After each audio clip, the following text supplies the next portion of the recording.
certainly there was something called rights. Right. No, well, human rights is yeah, they've always, as long as there's humans. Well, there's always been individual. There's always there hasn't always been rights, but as soon as the discourse of rights arrive into the world, yes, it's attached to humans, and that's what it means to say that people have a human right. Is that if you're a human, you deserve a certain amount of dignity and respect, and and protection, really, from an oppressive government or society. Whew, that was some heavy stuff there.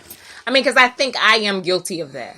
I'm just going to be honest. That it's kind of like, when I think of civil rights, that I don't think of the smaller portions in the community.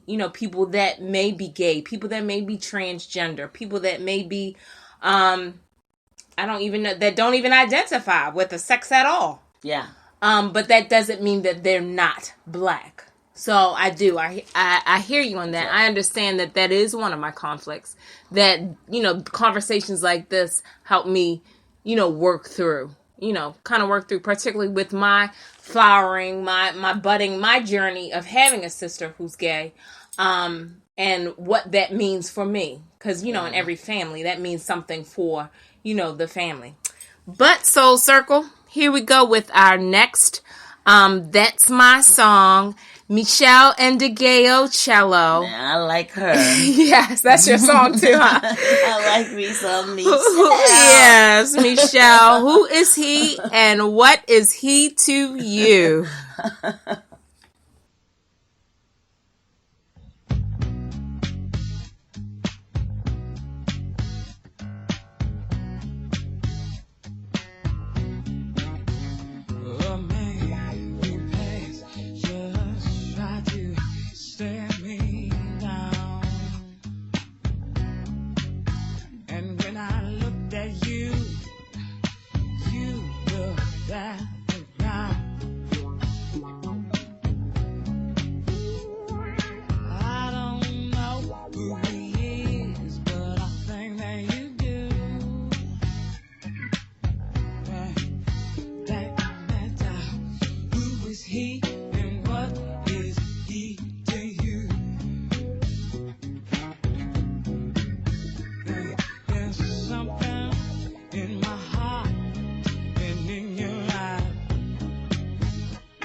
So, everybody, that was Miss Michelle Ndegeocello, which is she's a very proud black lesbian who has really impacted the music world with her imaging, her music.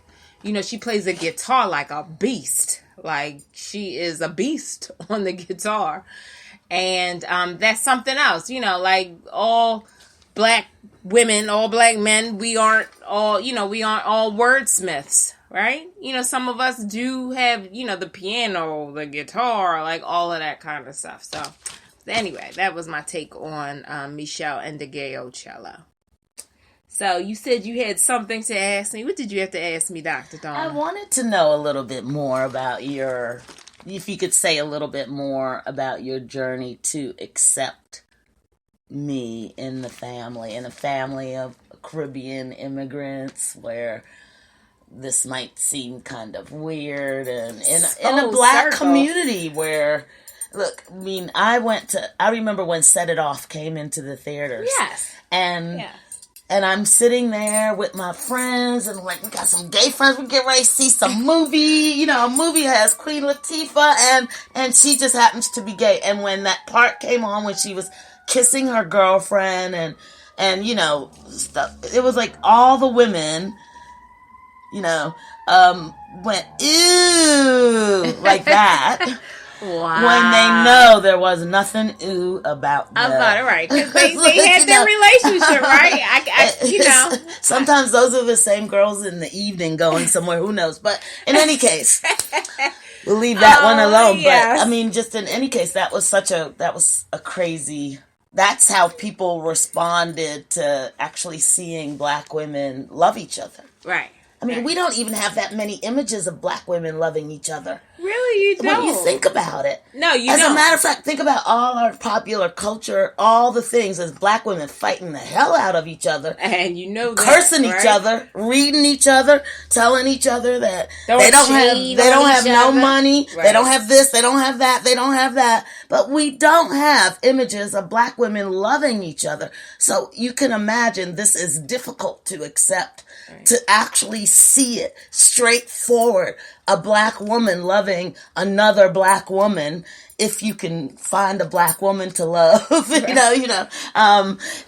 That's a whole nother story. That's a whole nother show, audience, but it's like, but nonetheless, I mean, when do we have images of black women touching gently or affectionately, or no, we don't. Unless you're 5 it's always a mother and a 5-year-old, and even then we don't have images of black women. It's like it's always black women yelling at their children. Right.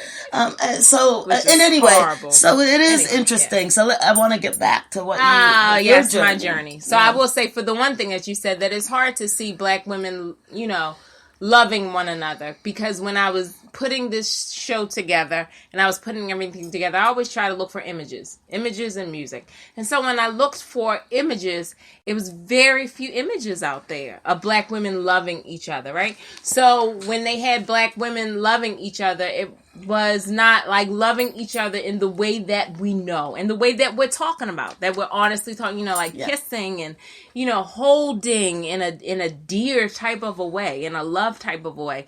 It was like, two black women walking down the street. Like, they could be, me and my best friend. No, I'm looking for black lesbian images. I want to see, two black women loving one another in that way. Yeah. And that was hard to find. So that goes to that first. And it is hard to find, whether it's straight, an image of lesbian love or an image of straight women, actually. I mean, we only read it, and thank God for people like Alice Walker. We only read it in books. Yeah. We don't really see those images around, actually. All right. So it's interesting. So my journey, you wanted to know about my journey, yes. Coming from this very complex background. Coming up, know that I was always faced with, when people would ask, and I would say, I have a sister, and she's like a decade older than me. We're not going to announce our age or anything, but I'm just going to say we got about 10 years apart. I am the oops child of my mother. the most favored one. Whatever. And, people would say, when I said I had an older brother and I have an older sister, and they think, first of all, a lot of people assume that me having an older sister, she already had, you have nieces and nephews. That was already an assumption that I had nieces and nephews. When is she getting married? And I never had those stories of, my sister came in and she was cussing that boy out and blah, blah, blah, blah, blah, blah. I never had those stories. I was very quiet when I was younger. Like I said, it wasn't until I got older, until I became, more mature. My friends, my core friends, because they are core friends, that became more mature and older, that could speak openly. I felt I could speak openly, because certainly our conversation is not you at all, and what you do and where you do it and who you do it with. It's not our conversation. We have our own problems, and that's who we do it with, who we are, and who we're with. So you certainly don't drown our our psyche, our thought process in that way. But now I'm not afraid to say, my sister is a lesbian. I did have one guy come up to me, and he knew that I was, in a relationship with someone that I really loved, that was taken from me. He was, he was taken from me. And so this guy says to me, well, do you have any sisters I could get with? And I'm like, what do you mean? Do I have any sisters that you could get with? He's like, I can be a Superman and I can get with your sister. No. So, he couldn't get with me because I'm in a relationship, but he's like, all right, well, do you have a sister? And I can get with that sister. And I'm like, well, my sister's a lesbian. Oh, I've dealt with that. And I was like, I don't think you have. I don't think you have, because what I've learned from you, like now, is, there's the nouveau lesbian. There's the young girls out here that are kind of like, you don't know if it's survival, that they are, so quote unquote hard and, looking like dudes. Is that survival? Is that really how they feel? Is that really how they feel? So that's the nouveau. They wouldn't march, they wouldn't advocate for legislation for gay rights, right? For same-sex marriage and so forth. That's that nouveau lesbian that, they aren't really fighting. They love who they love, and so such is life. And then there's the traditional lesbian who's out there and she's fighting for everything that's right for that portion of society and the community that people forget about, oftentimes forget about.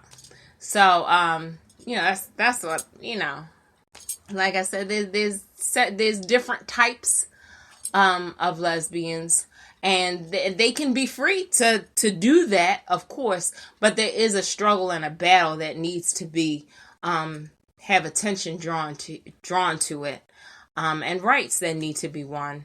And the nouveau lesbian would not do that. But the traditional, for me, the traditional lesbian would fight for that, because life is so much bigger than just saying, I'm gay and deal with it. It's like, I'm gay and I want to make sure that my rights and my community is, in place. We're equal with everyone else.